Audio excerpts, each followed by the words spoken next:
Hey there, welcome back. Well, more likely, welcome. Brand new channel I started called What's Jeff Doing? I'm Jeff. This is my 2023 GMC AT4X. Today, I want to install this AVS truck cab marker light bar. What? So we're gonna go through the steps of what it takes to put this on. I'm not really handy with wiring. Mechanically, I'm okay. I don't think there's a lot of heavy wiring here. So we'll see how this goes, see if we can get this on the truck and working. Should be a short video. So here it is, not much comes in this kit, including directions. I'm being serious about that, like nothing. We've got our molded light bar, which is really just a piece of plastic. We've got some alcohol wipes, a little bit more prep pads. We have these little clips for the wiring. We've got these little connectors, but I don't know if I'm gonna use those because I went up and got some fuse taps. I think I'm gonna tap into a fuse, figure out which fuse is gonna work best.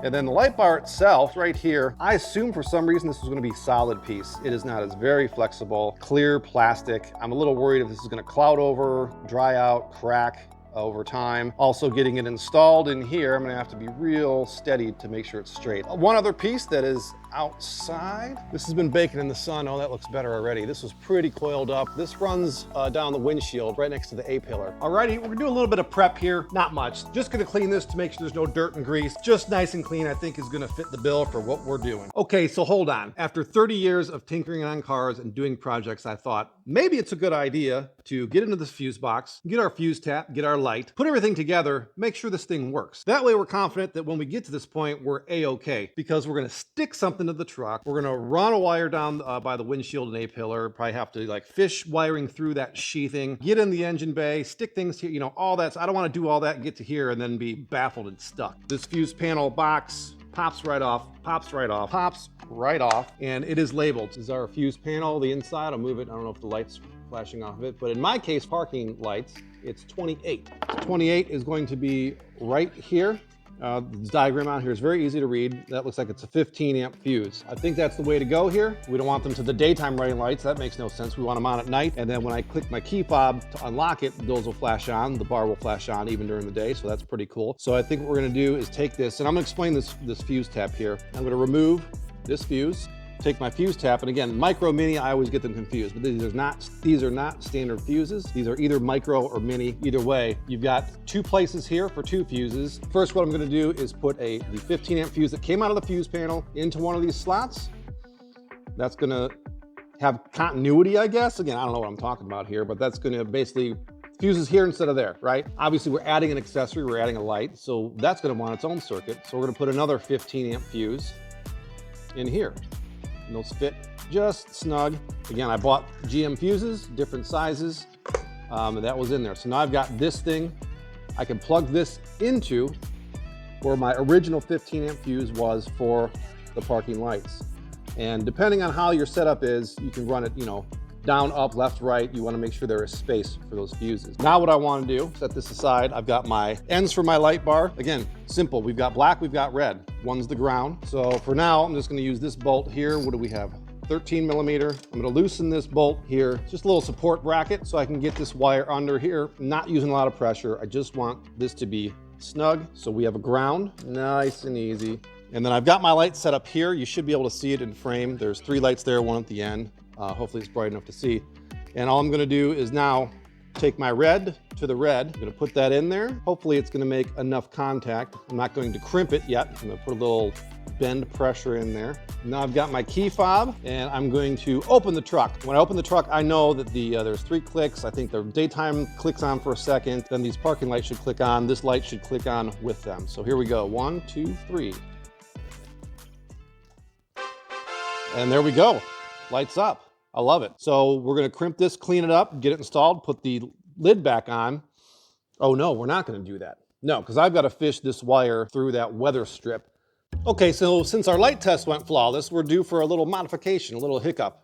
This piece here, on further inspection, this will not line up. Our little shark fin here that emits, you know, our missile launch location and our hyperdrive, all that cool stuff this truck has. It's not allowing this to slide back far enough for this front to really be nice and go right above the seal and not sit on the windshield. So I think I'm gonna take my Dremel and just trim this. No one's ever gonna see it. I'll sand it smooth. It'll be nice and fine. That way we can push this back. This should look like this, but of course if I put that here, then we're all screwed up over there. This is way on, a lot on it's a lot on the windshield. All right, now we're cooking. This fits much better. We're above the glass now, above the weather strip. Okay, I just noticed something else. Small, no big deal. I'm gonna set this down how it goes. We are driver's side, passenger side. There's a hole here for the wiring, but you know, our wiring is coming down the passenger side because here's our fuse box. So I don't know why I couldn't just drill a hole on this side. Okay, I think it's time to remove this protective plastic or saran wrap, cellophane, coating, whatever you want to call it. Let's see how my little cut came out. And we're looking pretty good. Okay, so recording these projects is new for me. And even though I can edit and I'm learning how to do video editing and I can chop this up, cut it up, I still feel pressure when the camera's on. So I don't want to rush this. I'm gonna let it roll. You won't know if this takes me 20 minutes or 2 minutes, but what I'm gonna do, fish this wire through our new hole on the correct side, pull the light bar snug to that side, just dry fit it in, make sure it fits. Then I will do our prep first with an alcohol wipe. And then I'm gonna peel this backing off and gently and slowly try to get it in there. I wanna make this real nice.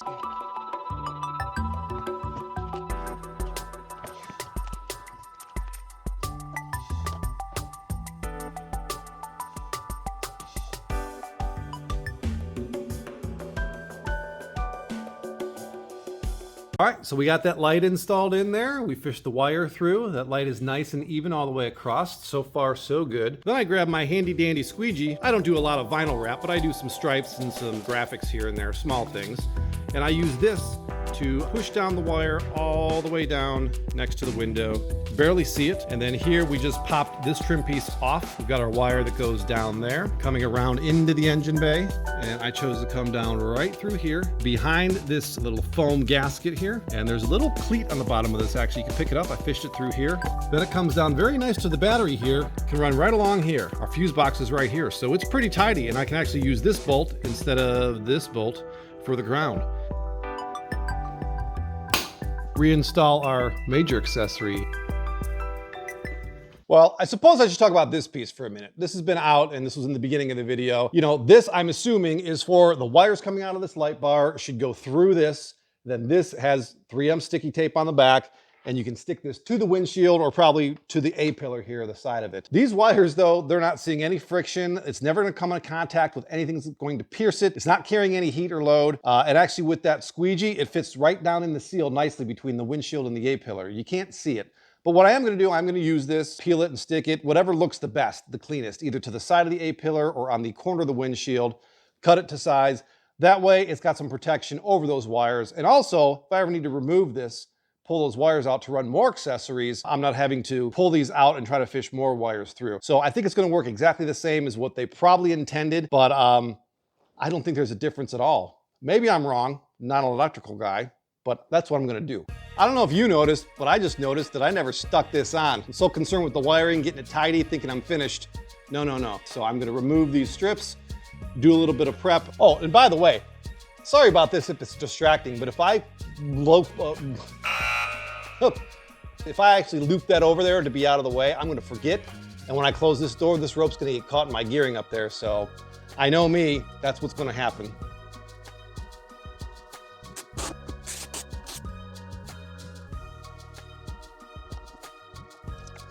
Okay, so we did cut this piece to size. We are gonna stick this on the windshield. I've got the wire tucked in. Once this trim piece is on, this will be indetectable. Undetectable, you won't see the wire. Quick alcohol prep, why not? Okay, so here's the piece we just installed, this little rubber trim piece, rubber gasket, whatever you want to call it, going straight up the A-pillar. Actually, it's attached to the windshield next to the A-pillar. And then up here, see that wire down in there? I was able to get this to come straight out the corner, down. That's the only indication of wiring you can see. Now, we hooked it up before, and it worked. The question is, if we hook it up again, will it work? Last step. Oh yeah, we're almost done. I swear, patience. Hang in there with me. If I put this cover on and force it in, I can feel this wire. It's not gonna snap, it's not gonna break in half, but it is going to mar and probably strip the outer coating and probably have some bare wire showing. There's a really sharp edge in here. That sharp edge goes over this outside edge, probably, I don't know, 1/8 of an inch and pushes firmly down. This wire is in the way of that. If I force this, this wire is probably gonna get messed up. Only thing I can think of is to kind of file a little groove in this very outer channel so that wire can sit down in there. But even at that, it's gonna come out over the edge. I'm not sure. Boy, there's probably a way to do this. You know, guys do this all the time. This is my first time doing any electrical accessory tapping into a fuse. There's probably a way to do this.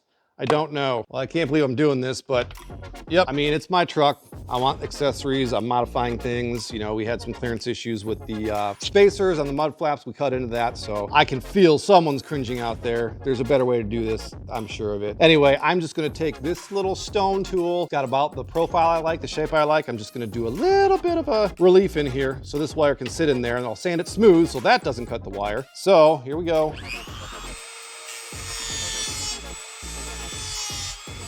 Okay, now I've got my chainsaw blade file, and I'm just gonna file that so it's a perfect like half round, maybe a 3/4 round. Okay, I'm gonna test fit that in there. It actually goes in okay.